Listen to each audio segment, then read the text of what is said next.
Mithila news में आपका स्वागत है। मैं मनोज। और अहम मुद्दा जो दरभंगा के डॉक्टरों के बीच छाया हुआ है, और ये मुद्दा काफ़ी अहम है क्योंकि ये सवाल मरीज का है, मरीज के परिजनों का है। और यही सवाल हम तमाम जो सीनियर डॉक्टर हैं और आईएमए के जो बड़े डॉक्टर्स हैं उनसे भी हम पूछ रहे हैं। लगातार आप हमारे ये कार्यक्रम को देखकर अपना सुझाव भी दे रहे हैं। आज मुद्दा भी वही है। दरभंगा के मरीज जब यहाँ इलाज करा लेते हैं, थक जाते हैं, जब बाहर जाते हैं तो वहाँ पर उनसे कहा जाता है कि आप किस डॉक्टर से कराएं, आपका डायग्नोसिस ही गलत दिशा की ओर जा रहा है। हमारे साथ डॉक्टर एसएन सराफ हैं जो वरीय चिकित्सक हैं। तो आज यही मुद्दा लेकर के आपके पास भी हम आए हैं, सभी के पास जा रहे हैं। आखिर ऐसा क्यों होता है कि यहाँ जाते हैं तो वो 8 दवा काट करके मात्र 1 या 2 दवा, आप भी जानते होंगे, ऐसा क्यों? आपका क्वेश्चन बड़ा इम्पॉर्टेंट है, बड़ा ही महत्वपूर्ण है। इस मामले में 2-3 बातें मैं कहना चाहूँगा। ये एक पुराना कंसेप्ट हो गया कि आप बाहर जाइएगा तो बहुत अच्छी दवा मिलेगी, बहुत अच्छा डायग्नोसिस हो जाएगा, बहुत अच्छा ऑपरेशन हो जाएगा। मेरे यहाँ तो ज़्यादातर केसेस ऐसे ही आते हैं जो दिल्ली बॉम्बे में ऑपरेशन कराए, इलाज कराए, वो नहीं ठीक हुए, और यहाँ आते हैं कहते हैं डॉक्टर साहब कमाल हो गया, ठीक हो गए। तो ये बात गलत है। हर जगह क्वालिटी ऑफ डॉक्टर्स अच्छे भी हैं, बुरे भी हैं। बुरे वर्ड इसलिए नहीं कि जो कॉन्फिडेंट ज़्यादा नहीं हो ज़्यादा दवा लिखते हैं, जो ज़्यादा कॉन्फिडेंट है। और कॉन्फिडेंट कब होंगे? जबकि डायग्नोसिस सही होगी। तो क्लिनिकल डायग्नोसिस सही होगी, और अगर आप डायग्नोज कर लेते हैं सही ढंग से तो इलाज आसान हो जाता है। तब लिमिटेड दवा लिखते हैं। अब दवा कौन कौन सी है? कुछ दवाइयाँ ऐसी होती हैं जो यूनिवर्सल आपको लेनी है। जैसे हम लोग कहते हैं भाई, कई लोग पूछते हैं कैल्शियम कितना लें, विटामिन डी कैसे लें, तो हम कहते हैं बच्चा पैदा हुआ उस दिन से लेके मरने तक कैल्शियम और विटामिन डी लेना है। तो 2 दवाइयाँ तो यूनिवर्सल दवा होगी जो कि आपको सब दिन लेने।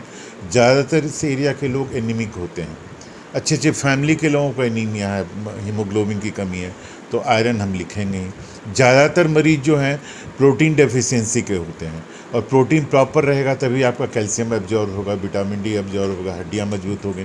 तो प्रोटीन लिखना। कितनी दवाइयाँ होंगी? 4 दवाइयाँ होंगी। ज़्यादातर इस एरिया के मरीज उनको वर्म की दिक्कत होती है, तो एंटी हेलमिंथिक वर्म की दवा आप देंगे ही। तो ये दवाइयाँ तो 4 से 5 दवाइयाँ हैं जो कि हर पुर्जे में लिखी जा सकती हैं, क्योंकि उस मरीज़ को इस बात की, इस दवा की ज़रूरत है।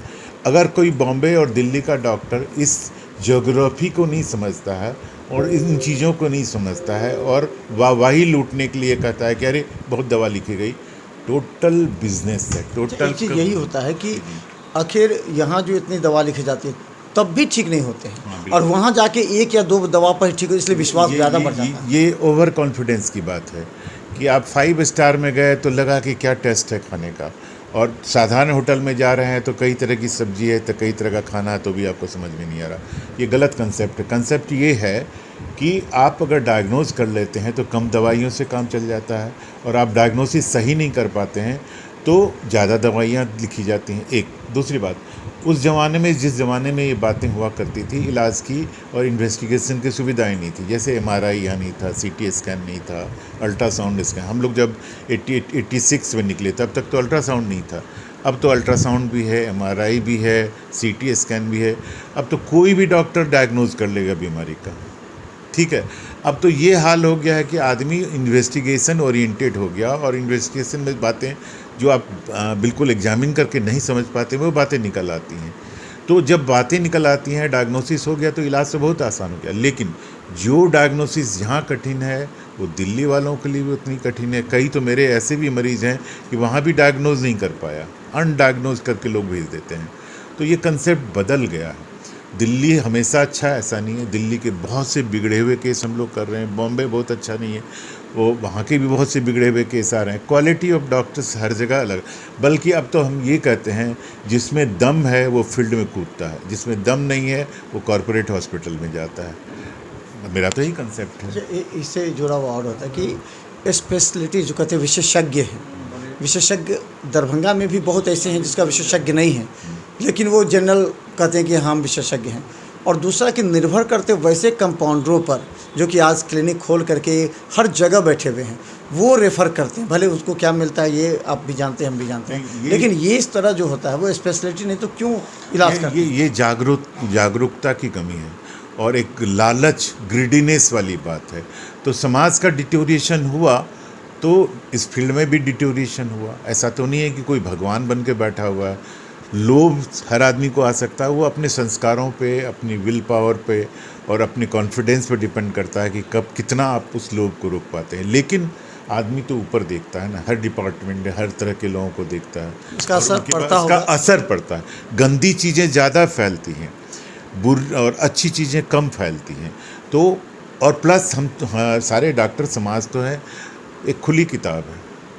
हम मुस्कुराते हैं तब भी बातें फैलती हैं, रोते हैं बातें तो भी फैलती हैं, हम नहीं हैं तो भी बातें फैलती हैं, हम रेस्ट कर रहे हैं तो भी बातें फैलती हैं।